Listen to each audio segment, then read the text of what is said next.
조갑제 TV 시청자 여러분 안녕하십니까. 2025년 3월 26일 새벽 4시입니다. 3월 26일은 여러 가지 의미가 있는 사건이 일어난 날입니다. 3월 26일 위대한 이승만 대통령이 태어난 날입니다. 그리고 3월 26일은 또 안중근 의사가 처형된 날이기도 합니다. 또 3월 26일은 이재명 민주당 대표의 공직선거법 위반 항소심 재판이 예정된 날이기도 합니다. 그런 가운데서 헌법재판소의 윤석열 대통령 탄핵 심판의 선고가 늦어져서 국민들이 좀 짜증을 내고 있는 상황입니다. 한동훈 당시 국민의힘 대표, 즉 2024년 12월 3일에서 12월 4일 사이에 한동훈 국민의힘 대표가 쓴 책, 한동훈의 선택, 국민이 먼저입니다. 이 책을 읽고 있으면은 요사이 전개되는 상황과 연결되어서 어떤 미스터리가 풀리는 경우가 있습니다. 그런 예를 하나 제가 소개를 해드리겠습니다.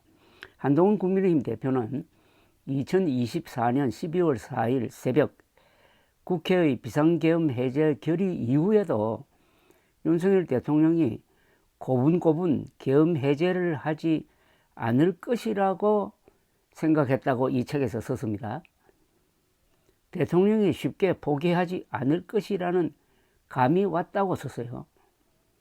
이미 선을 넘은 계엄군 관계자들 입장에서는 이대로 물러나면은 자신들이 져야 할 책임에 대한 두려움 때문에라도 뭐라도 해보려 할 수 있었다는 겁니다. 그는 국회의 해제 요구 결의와 대통령의 해제 발표 사이의 시간이 위험할 수 있어가지고 메시지를 서둘러 냈다고 합니다. 이런 메시지를 그날 밤 계엄 해제 결의 직후에 냈습니다. 이 순간부터 대한민국 군과 경찰 등 물리력을 행사하는 모든 국가기관은 위법, 부당한 지시에 따르지 않을 의무가 발생합니다. 따라서 국민의 자유와 권리를 제한하는 어떠한 경거망동도 하지 말 것을 강력히 요구합니다. 위법, 부당한 지시는 거부할 권리가 있으므로 이에 따르지 않았다는 이유로 발생하는 법적 책임에 대해서 반드시 지켜드릴 것입니다. 대통령이 군경에 계엄을 그대로 진행하라는 지시를 할 경우에 이 지시를 따르지 않도록 용기를 낼 수 있게 도와주는 메시지가 필요했다는 겁니다. 계엄의 문제는 관성대로 움직이다가는 실무자들까지도 한순간에 인생을 망칠 수 있는 중대사라고 한동훈 대표는 생각했다고 합니다. 한동훈 당시 대표는 한동훈의 선택에서 이렇게 토로를 합니다. 그날 밤을 넘겨도 계엄이 해제되지 않으면은 거리로 나온 시민들과 젊은 군인들 사이에 유혈 사태가 발생할 가능성이 컸다. 민주주의와 공화주의를 지키는 것을 진영의 이해관계보다 우선하는 책임감이 진짜 보수의 정신이라고 생각해왔다. 나를 배신자라고 부르는 프레임 씌우기가 진행되고 있다. 하지만 묻고 싶다. 만약 그때 계엄을 해제시키지 못했다면 우리나라, 우리 경제와 안보, 보수 진영, 그리고 우리 당이 어떤 처지에 처하게 되었을까? 누가 민주주의와 공화주의를, 진짜 보수의 정신을 배신한 것인가? 계엄 정권으로 시민들을 얼마 동안이나 억누를 수 있겠는가? 우방국들이 이런 계엄 정권을 아무 일도 없었던 것처럼 용인할 리가 없지 않을까? 한동훈 대표는 당시입니다. 이상민 행안부 장관에게 전화를 걸었다고 합니다. 국무회의에서 계엄 해제에 대해 다른 소리가 나와서는 절대 안 된다고 요청했다는 겁니다. 이 장관은 꼭 그러겠다고 답했다고 합니다. 그래도 불안한 한동훈 대표는 4일 새벽 1시 53분 페이스북에 다시 메시지를 올립니다. 대통령께서는 국민과 국회의 뜻을 존중하고 즉시 헌법에 따라 계엄령 해제 선포해 주십시오. 국민의 생명과 안전보다 중요한 것은 없습니다. 새벽 4시 27분경 대통령이 계엄을 해제한다는 입장을 발표를 했습니다. 그러니까 해제 결의 이후 3시간 27분이 지났습니다. 이 3시간 27분 사이에 무슨 일이 벌어졌느냐 하는 것은 조금 이따가 말씀드리겠습니다. 그 직후 한동훈 대표는 국회 본회의장 밖으로 나와가지고 언론 브리핑을 하면서 국방부 장관 즉각 해임 등 관계자에게 책임을 물어야 한다고 했습니다. 한 대표는 일단 할 일을 했다는 안도감이 들었다고 합니다. 그러고 보니 가족들에게 연락을 안 했다는 사실이 떠올랐다고 이 책에서 썼습니다.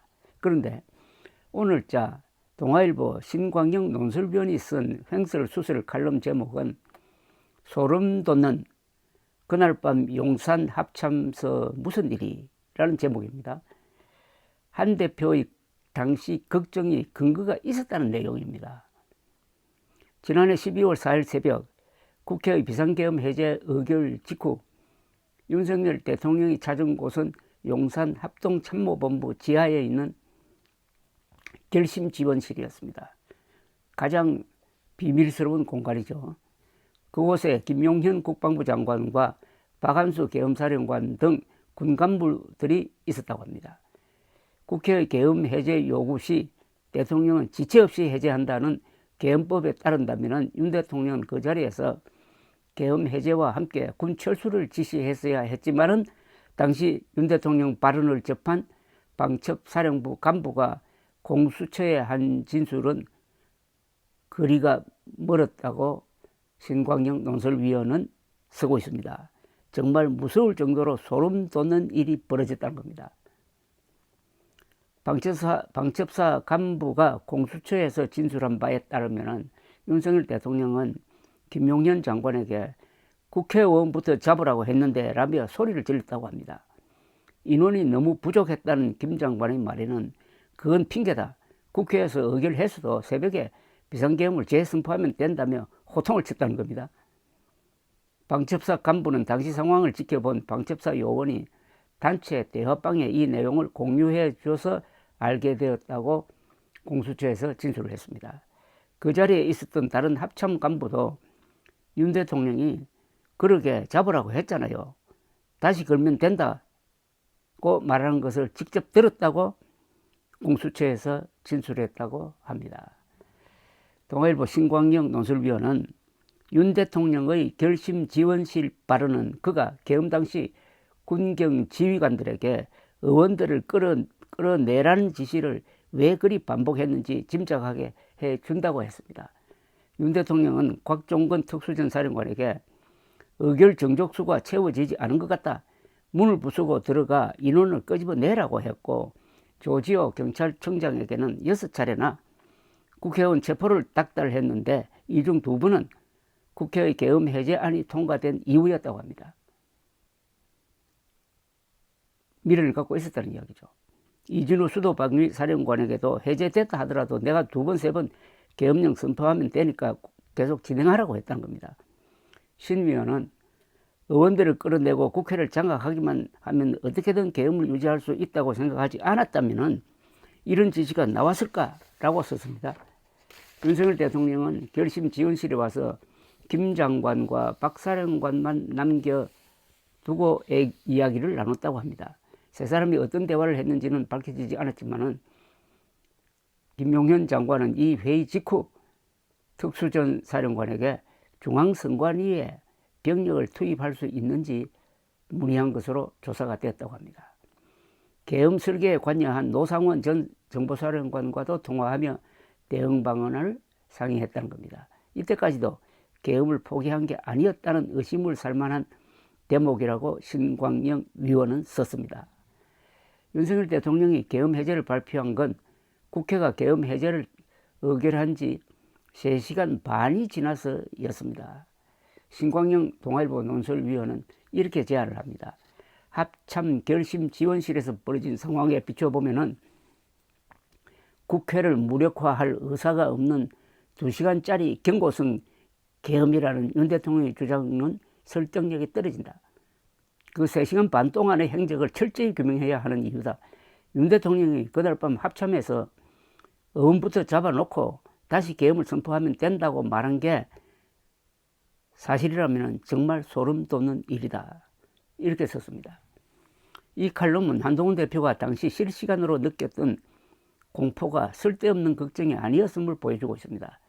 정말 소름 돋는 일은 이런 위험한 인물에 대한 탄핵 결정을 미루고 있는 헌법재판소의 태도가 아닐까요? 만약 윤석열 대통령이 현직으로 복귀하면 자의적 계엄령 선포권을 보장받는 것이고, 그런 사실을 알게 된 국민들이 골기하여 저항할 경우 한동훈 대표가 막는 데 수운을 세웠던 유혈 사태는 큰 규모로 실제로 일어나지 않을까요? 윤석열 대통령 파면은 이제 시급한 일이 되었습니다. 감사합니다.